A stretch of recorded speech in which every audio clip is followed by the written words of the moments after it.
first thing I realized about Edie when I saw her at the Y, that she was in much better shape than I was. She is a demon exerciser. If you know Edie, you know her family and how important that is. Her and Walter are very devoted to their children and their grandchildren. She's got a lot of grandkids that she is very proud of. She's one that I think people can depend on and know that you're going to see what you get with Edie. She doesn't pull any punches. You know, she's vocal about her beliefs. She stands behind her beliefs, and she's a great decision maker. I grew up in Statesville, so I'm pretty proud of Statesville. It's a wonderful family town. This was very important to this community.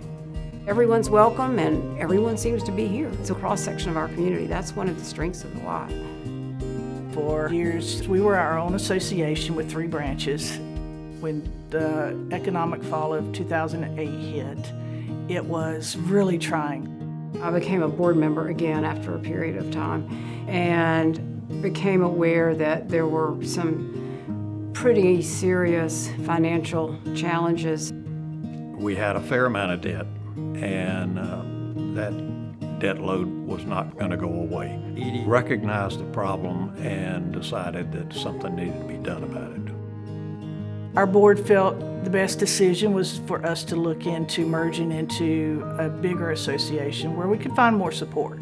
It's the best decision that board has ever made. Edie led that effort during that time. It was not that easy, if I remember, on Edie's part to convince other people. Edie convinced folks. In that first initial meeting that we had, she came in and sat down. She's like, you know, we're going to be in this together. We're going to get through this. Statesville's going to come out on top. She was dead on. It did. Edie was responsible for saving our Y. She was the driving force.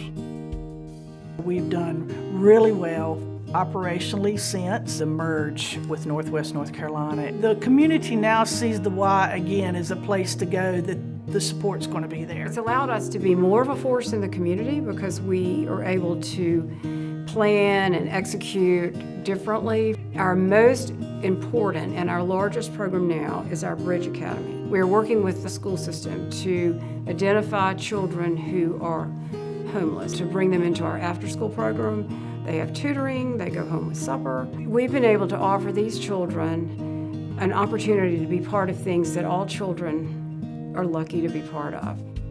My time as the Northwest Chief Volunteer Officer was wonderful. It followed a few years of being on the board, being on committees there. One of the things that creates a legacy for Edie, she brings communities together.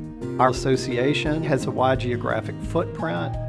She gets us to focus beyond Forsyth County.